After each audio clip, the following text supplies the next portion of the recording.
Hey, so let me tell you about something that happened last week. I was in Texas. I had to take care of I had to take an emergency flight, and I'm still recovering from that. All is well. For those of you that know what's going on, I appreciate your prayers, appreciate your support and action.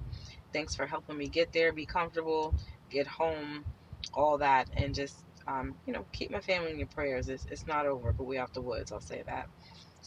So I'm in Texas. Haven't been there in a while. A lot of you know Oklahoma and Texas, not my favorite places in the world. A lot of terrible experiences in the state of Oklahoma. A couple terrible ones in Texas. That's God's country. That's God's American country. And while I was there, some burgundy neck feller definitely went out of his way to remind me of that, which is why I don't like going to those places. Just I've had enough. I've had my fill of those places, being in the Bible Belt and stuff. So when things started to look upwards while I was there, my youngest brother lives in Texas, him and his wife, and they still got a family to take care of, so they started to take a moment to take care of some things in their regular life. I decided to go with my youngest brother to one of my nephews. Two of my nephews play football there, so they were in a scrimmage.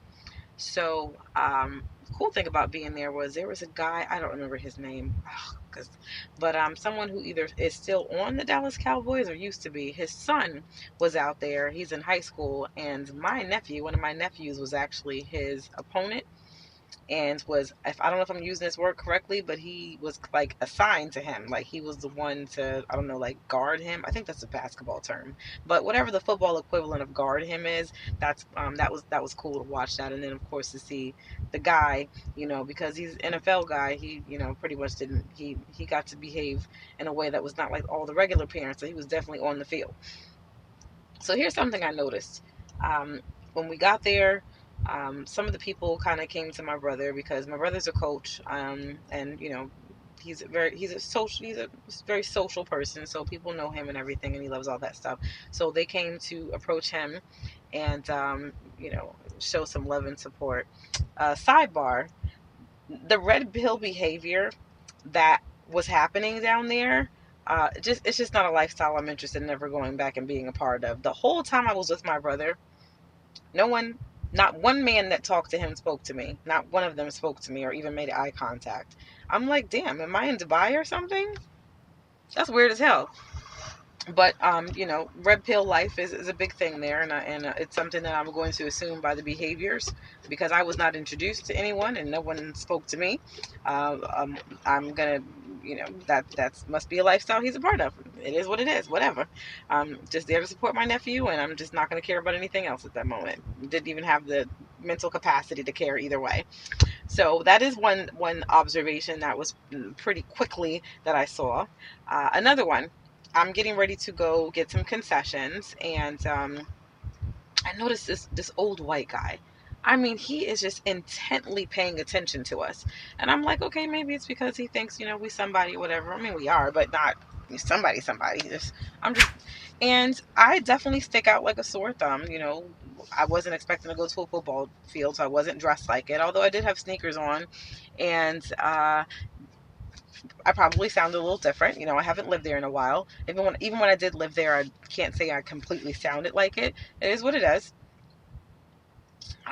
Also, it could have been also because some of the people from the field, came out and greeted my brother and was, sharing some of their concern and support for our family. So I get it. But this guy was just like studying me to the point to where it was slightly uncomfortable. Like, damn, can you tip me? So I get in line. He was not in line. I'm always looking around, just looking at things in my surroundings, and I noticed he was noticing me. I didn't like that. But there was a bit of a distance. So I get in line to get a concession, and I asked my brother if he wanted something too, and he named whatever it was that he wanted. And I was like, is that all you want? You want something to eat? Whatever. So as I'm getting in line, the old man gets in line behind me, and then he kind of makes a joke like, well, I don't know, I'll take a pickle or whatever. And I was just like,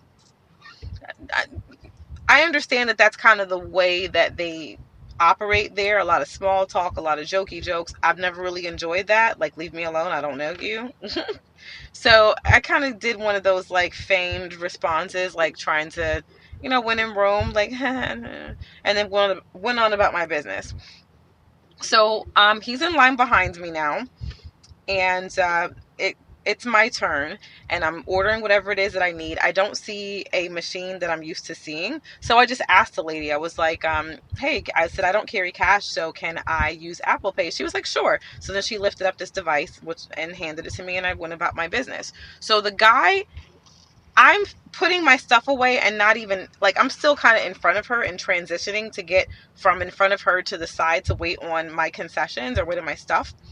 And the guy makes a point to say to everyone, but for my benefit. And I can't stand people who do that narcissistic bullshit.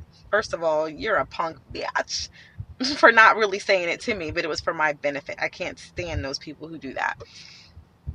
So he says loudly, because he wanted me to know that he was really upset, or just his feathers were ruffled by my choice and currency. So he says to the lady, well, do you guys still take cash around here?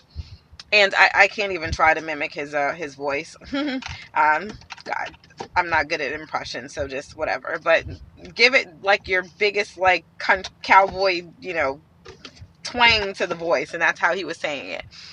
And she just kind of chuckled, and she looked at me so uncomfortable because she knew where he was going with this.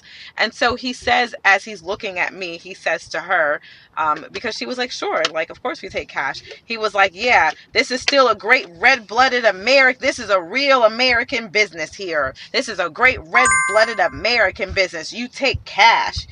And I'm like,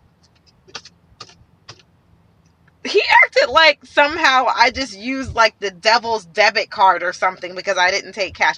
What was it about my choice in currency? Like, what was it about me using Apple Pay that was so offensive? Did that somehow attack his choice to use cash? I had so many questions in that moment. But again, like, you're not getting anything from me. You're not getting any attention. You're not getting anything. Like, you're such a dumbass. But what was it about the fact that I exercised my choice? Oh, that's what it was right there. This is a place that doesn't like women. And being a black woman, they hate us even more. And that word, anytime there's a woman exercising a choice in that place, oh my God, it's going to draw out some emotional tears. Because I mean, homeboy was so bothered by the fact that I use Apple Pay that he had to let me know that I was not American, I was not red-blooded, and that I'm in God's country. I'm in the real American red-blooded place, and we use cash around these parts. We don't want your kind around here, young missy. Get you and your Apple Pay out of here, nigger. What? Just what? I just rolled my eyes and kept it moving, because you're not getting a rhythm out of me. First of all, motherfucker, you're not gonna try to string me up today in Hang'em High, Texas. Oh my God, I could not get on the plane fast enough to get the out of there. Good Lord. Bye-bye.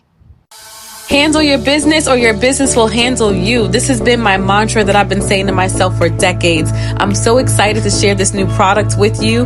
Every time you grasp that handle, you take a sip, I want you to remind yourself of that same exact thing. Guys, thanks so much for your support. You can pick up this mug at askdarlingnikki.com. And remember, keep it pushing. Don't give up on yourself.